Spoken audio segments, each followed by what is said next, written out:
تو ہے بندوں کا حاجت روا، اے خدا تو ہے بندوں کا حاجت روا، اے خدا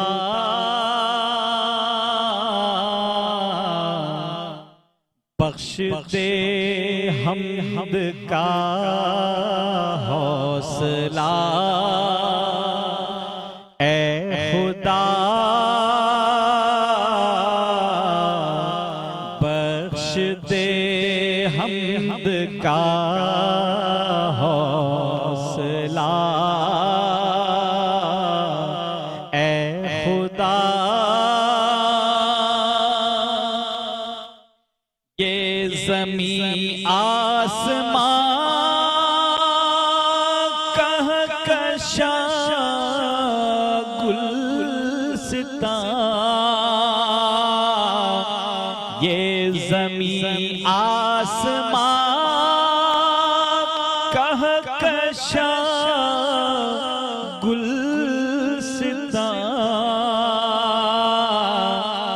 یہ سبھی کچھ ہے تیری عطا، اے خدا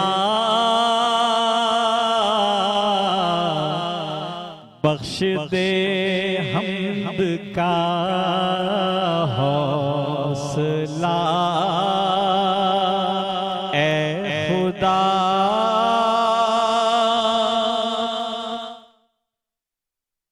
تو نے بخشا ہے ایسا پیغمبر ہمیں، تو نے بخشا ہے ایسا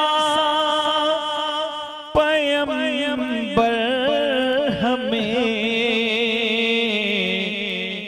چاہیے ہم کو اب اور کیا،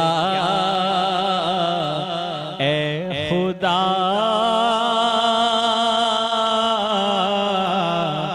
چاہیے ہم کو اب اور کیا، اے خدا۔ بسم اللہ الرحمن الرحیم۔ السلام علیکم ناظرین، میٹرو ون نیوز کی ماہ رمضان المبارک خصوصی نشریات رمضان الکریم کے ساتھ میں ہوں آپ کا میزبان ڈاکٹر بلند اقبال۔ ناظرین، ہماری ٹرانسمیشن جس کا باقاعدہ آغاز ہو چکا ہے اور قاری ممتاز قادری نے تلاوت قرآن پاک پیش کرنے کا شرف حاصل کیا، ہم انہیں خوش آمدید کہنا چاہیں گے۔ السلام علیکم قاری صاحب، بہت بہت شکریہ تشریف لائے۔ ناظرین، اس کے علاوہ شکیل مدنی صاحب جو کسی تعارف کے محتاج نہیں ہیں، انہوں نے حمد باری تعالیٰ پیش کرنے کی سعادت حاصل کی۔ شکیل بھائی آپ کو بھی خوش آمدید کہتے ہیں اور شکریہ ادا کرتے ہیں۔ ناظرین، اس کے علاوہ آج کے جو ہمارے مہمان ہیں اسلامک اسکالر، وہ ہیں مفتی وسیم بندگی صاحب، جنہیں ہم خوش آمدید کہنا چاہیں گے۔ السلام علیکم، خیریت سے ہیں مفتی صاحب؟ جی ناظرین، آج کے پروگرام میں ہم بات کریں گے تعلق بالقرآن، یعنی انسان کا جو تعلق ہے قرآن سے وہ کیا ہے، اس کے تقاضے کیا ہیں، یعنی انسان ایک مسلمان جب قرآن سے اپنا تعلق قائم کرتا ہے تو اس کے کیا تقاضے ہیں، کس طریقے سے اپنا تعلق قرآن سے قائم کرنا چاہیے اور قائم رکھنا چاہیے۔ جی مفتی صاحب کیا فرمائیں گے اس حوالے سے؟ اعوذ باللہ من الشیطان الرجیم، بسم اللہ الرحمن الرحیم۔ دیکھیے، بنیادی طور پر تو ہمیں یہ بات سمجھنی چاہیے کہ قرآن پاک ایک ایسی کتاب ہے جس کو ہمیں پڑھنا بھی ہے اور اس کو سمجھنا بھی ہے، اور پھر اس سے زیادہ ضروری یہ ہے کہ اس پر ہمیں عمل بھی کرنا ہے۔ اچھا، قرآن ہمارے لیے کیوں ضروری ہے؟ ہم تو بحیثیت مسلمان، ہماری کتاب ہے، اگر میں اس کی مثال دوں کہ کوئی ایسا شخص جو کہ مسلمان نہ ہو، وہ بھی اگر غیر جانبدارانہ طریقے سے قرآن کو پڑھے اور اس کے اصولوں کا تجزیہ کرے تو وہ اس بات سے متفق ہو جائے گا کہ اس کے اصول اور ضوابط وہ ہیں جو انسانی فطرت سے ہم آہنگ ہیں، اور کوئی اس سے اختلاف نہیں کر سکتا، بلکہ ہر ایک اس سے اتفاق کرے گا، اور ان اصولوں کو اپنا کر وہ دنیا کا کامیاب ترین انسان، ریاست کی سطح پر ہو تو کامیاب ترین ریاست، معاشرے کی سطح پر ہو تو کامیاب ترین معاشرہ تشکیل دے سکتا ہے۔ فرانس کے بڑے مشہور بادشاہ گزرے نیپولین، انہوں نے ایک دفعہ اپنی کابینہ سے یہ کہا کہ میں بہت جلد ایسے قوانین لانے والا ہوں جن پر سب اتفاق کریں گے۔ تو اس کی کابینہ کے لوگوں نے کہا یہ کیسے ہو سکتا ہے بھائی، دو لوگ آپس میں اتفاق نہیں کرتے، دو مفکر دو دانشور بیٹھ جائیں اتفاق نہیں کرتے، ایک بینچ اگر ججز کا بیٹھ جائے 5 ججز کا، وہ آپس میں اتفاق نہیں کرتے، اختلاف رائے تو ہر جگہ ہوتا ہے، آپ ایسے کون سے اصول لے آئیں گے جس پر سبھی کا اتفاق ہو جائے؟ تو اب دیکھیے وہ غیر مسلم ہے، اس نے کہا کہ میں نے قرآن کا تجزیہ کیا اور پڑھا ہے، اس کے اصول وہ ہیں اگر ان کو میں لے آؤں تو کوئی بھی اس سے اختلاف نہیں کرے گا بلکہ سب اس سے اتفاق کریں گے۔ اچھا، جب تک مسلمانوں کا تعلق قرآن سے اس طریقے سے جڑا رہا جو اس کے تقاضے تھے، تب تک انہوں نے بڑا عروج دیکھا، بڑا مقام حاصل کیا، اور جب سے اس کے تقاضوں کے مطابق تعلق قائم نہیں رکھا ہے تو تب سے ہم دیکھ رہے ہیں کہ ہم پستی کی طرف جا رہے ہیں۔ اب میں اگر اس کے خلاصتاً بتاؤں کہ بھئی قرآن سے تعلق تو ہمارا ہے، ہم مسلمان ہیں، قرآن کو مانتے ہیں، لیکن اس کے تقاضے کیا ہیں؟ تو بنیادی طور پر اس کو 5 چیزوں پر تقسیم کیا گیا ہے۔ پہلی بات، قرآن سے تعلق کا تقاضا یہ کہ اس پر ایمان ہونا چاہیے، ابھی میں اس کی تھوڑی سی وضاحت کرتا ہوں ایمان کس درجے کا ہو۔ دوسرا یہ کہ قرآن سے تعلق کا تقاضا یہ کہ اس کی تلاوت بھی ہونی چاہیے۔ تیسرا یہ ہے کہ قرآن سے تعلق کا تقاضا ہے کہ ہم اس کو سمجھنے کی بھی کوشش کریں، ترجمہ پڑھیں، جی اس کو سمجھنے کی اس میں ہے کیا۔ اور چوتھا یہ ہے کہ سمجھنے کے بعد ہم اس پر عمل بھی کریں، اور اس کے آخری تعلق یہ ہے کہ پھر ہم اس تعلیم کو اپنے معاشرے میں اور دوسرے آگے بھی پھیلائیں، تشہیر بھی کریں۔ جی ہاں، اب پہلی چیز پر آ جاتے ہیں۔ ایمان کی جب ہم بات کرتے ہیں، بہت سادہ فہم بات ہے، ہر شخص کہتا ہے ہمارا قرآن پر ایمان ہے، لیکن نہیں، اس کو قرآن سے سمجھنا ہوگا کہ ایمان کس درجے کا چاہیے۔ دیکھیے قرآن نے خود یہ بات کہی ہے کہ قرآن پر کیسا ایمان ہو۔ قرآن میں لکھا ہے یا ایھا الذین آمنوا آمنوا باللہ ورسولہ، قرآن کہتا ہے اے ایمان والو ایمان لاؤ۔ اب دیکھیے ہم سب کہتے ہیں ہم ایمان والے ہیں، ہم قرآن مفتی صاحب آپ سے مزید گفتگو کریں گے، چھوٹا سا وقفہ، ناظرین وقفے کے بعد دوبارہ ہم جو ہے اس گفتگو کو یہیں سے کنٹینیو کریں گے، کہیں نہ جائے گا، دیکھتے رہیے ہمارے خصوصی نشریات رمضان الکریم۔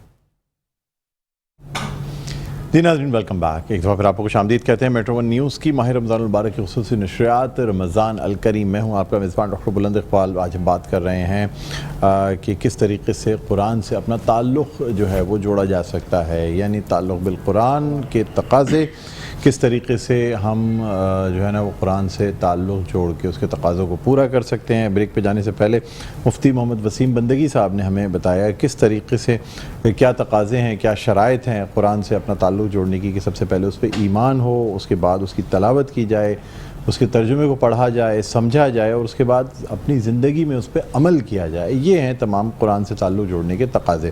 بہرحال مفتی صاحب سے بھی گفتگو کریں گے، اور ہمارے ساتھ شکیل مدنی صاحب بھی تشریف فرمائیں، اس کے علاوہ قاری ممتاز قادری صاحب بھی ہمارے ساتھ تشریف فرمائیں۔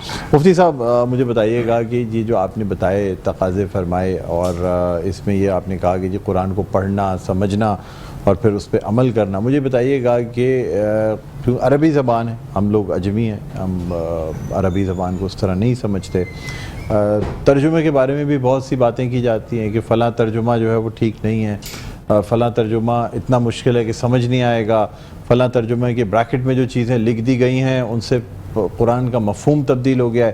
ایسی باتیں کی جاتی ہیں کہ انسان پریشان ہو جاتا ہے کہ میں کیا کروں، کون سا ترجمہ پڑھوں، کس طرح سے پڑھوں، مطلب مشکل تو نہیں ہو جائے گا، میرے غلط سمجھ میں تو نہیں آ جائے گا، کیا کرے انسان اس کا، مجھے بتائیے گا۔ دیکھیے بنیادی طور پر یہ بات ہے کہ اس میں کچھ اب مسالک کا جو اختلاف ہے اس کی وجہ سے لوگ شکوک اور شبہات میں مبتلا ہو جاتے ہیں۔ اب اس کا آسان حل یہ ہے کہ جو جس مسلک سے تعلق رکھتا ہے ظاہر ہے وہ انہی کو فالو کرے گا، اور اسی مسالک کے جو علماء ہوں گے اس کو وہ دیکھے گا۔ لیکن میں ایک بات یہاں پہ عرض کرنا چاہوں گا، اس کے لیے ضروری ہے کہ کوئی شخص خود جا کر عالم بنے، وہ پورا جب دین سیکھے گا تو اس کو خود یہ فرق محسوس ہو جائے گا کہ ہاں کہ کون سا ترجمہ درست ہے اور کون سا ترجمہ غلط ہے۔ اور پھر اس میں ایک لوگوں کا اعتماد بھی ہوتا ہے کہ آپ کس پر اعتماد کرتے ہیں، کس عالم دین پر اعتماد کرتے ہیں۔ تو جس پر آپ اعتماد کرتے ہیں اور آپ سمجھتے ہیں کہ یہ شخص صاحب تقوی بھی ہے، صاحب علم بھی ہے، لہٰذا مجھے اس کا ترجمہ یا اس کے بتائے ہوئے جو معانی ہے اس کے مطابق عمل کرنا چاہیے یا اس کو سمجھنا چاہیے۔ جیسے ہم حضرت امام اعظم ابو حنیفہ علیہ رحمہ کو فالو کرتے ہیں، حالانکہ حضرت امام شافعی بھی برحق ہیں، امام مالک بھی ہیں، امام احمد بن حنبل بھی ہیں، لیکن ہم حضرت امام اعظم ابو حنیفہ علیہ رحمہ کے جو ہے فالو کرنے والے ہیں اور ہمیں ان پر اعتماد ہے۔ اور ہم سمجھتے ہیں کہ وہ صاحب تقویٰ تھے، صاحب علم تھے، لہٰذا انہوں نے جو کچھ قرآن سے معانی، اصول اور فقہی اصول نکال کر بتائے ہیں وہ درست ہیں اور ہم اس پہ عمل کر رہے ہیں۔ تو میں یہی سجیسٹ کروں گا کہ لوگ جس عالم دین پر اعتماد کرتے ہوں اور سمجھتے ہوں کہ اس کا ترجمہ کیا ہوا درست ہے، اس کو وہ پڑھیں اور اس پر وہ عمل کریں۔ جس پہ اعتماد کرتے ہیں اس کو پڑھ سکتے ہیں۔ اچھا یہ بھی مجھے بتائیے گا مفتی صاحب کہ بعض دفعہ جو ہے وہ لوگ جو ہیں وہ حدیث کو زیادہ فالو کرتے ہیں اور حدیث کریم صلی اللہ علیہ وآلہ وسلم کی زیادہ باتیں کرتے ہیں، قرآن مجید کو کہتے ہیں مشکل ہے، اس کے اعراب کے ساتھ، اس کے صحیح مخارج کے ساتھ اس کو پڑھنا مشکل ہے، تو اس لیے بہتر یہ ہے کہ ہم یا تو ترجمہ پڑھ لیں یا حدیث مبارکہ سے گفتگو کر لیں۔ اس حوالے سے کیا کہیں گے آپ؟ نہیں، دیکھیے قرآن پاک پڑھنا ہر مسلمان پر لازم ہے، اور یہ کوئی ہیلا بہانہ قابل قبول نہیں ہے کہ قرآن پڑھنا مشکل ہے۔ ہمارے ہاں تو بچہ جب بولنے لگتا ہے تو ہم سب سے پہلے ہی اسے عربی کا کلام سکھاتے ہیں، کلمہ طیبہ سکھاتے ہیں، پھر اس کے بعد ہم اسے ایک نورانی قاعدہ اور پھر اس کے بعد قرآن کی تعلیم دیتے ہیں۔ تو یہ عذر تو قطعاً قابل قبول نہیں ہے کہ کوئی شخص یہ کہ اسلامی معاشرے میں رہتا ہوا کہ بھائی مجھے قرآن پڑھنا مشکل لگ رہا ہے، جبکہ ہمارے پاس ذرائع بھی بے شمار ہیں، ہر جگہ پر یہ چیزیں دستیاب، ہر محلے میں مسجد ہے، قاری صاحب ہیں، حافظ صاحب ہیں، مدارس ہیں، بہت سے انسٹیٹیوٹ ہیں، ہر چیز موجود ہے۔ تو قرآن پڑھنا تو ہم سب پر لازم ہے، اور اس کی بابت کل قیامت کو ہم سے پوچھا جائے گا۔ لہٰذا جن لوگوں نے قرآن نہیں پڑھا ابھی بھی ان کے پاس وقت ہے کہ وہ قرآن کو سیکھیں۔ اور آج کل تو ایک ایسا بھی آپ دیکھیں سلسلہ قائم ہو چکا ہے کہ آپ شہروں کے اندر بالخصوص مختلف ٹائمنگ بنا لی گئی، صبح کی ٹائمنگ، دوپہر کی، شام کی، رات کی، یعنی جس کو جس وقت سہولت ہو، اس کے بعد بھی نہ پڑھنا یہ اپنی کمزوری ہے۔ اب دوسری جو آپ نے بات ارشاد فرمائی کہ کہتے ہیں حدیث کی طرف چلے جائیں، دیکھیں قرآن اور حدیث دونوں ملے ہوئے ہیں، آپ ان دونوں کو الگ نہیں کر سکتے۔ کہیں قرآن جو ہے حدیث کی وضاحت کر دیتا ہے، کہیں حدیث قرآن کی وضاحت، یہ دونوں مل کر چونکہ یہ دونوں ہی وہی ہیں، قرآن بھی وہی کے ذریعے آیا اور احادیث بھی وہی ہیں، کیونکہ رسول اللہ صلی اللہ علیہ وسلم وہی فرماتے تھے جو قرآن نے گواہی دی ہے، وَمَا يَنْتِقُ عَنِ الْهَوَىٰ إِنْ هُوَ إِلَّا وَحْيٌ يُوحَىٰ۔ اچھا، قرآن کو سمجھنے کے لیے احادیث کا پڑھنا بہت ضروری ہے، یاد رکھیے گا۔ اگر آپ نے احادیث نہیں پڑھی تو آپ قرآن نہیں سمجھ سکتے۔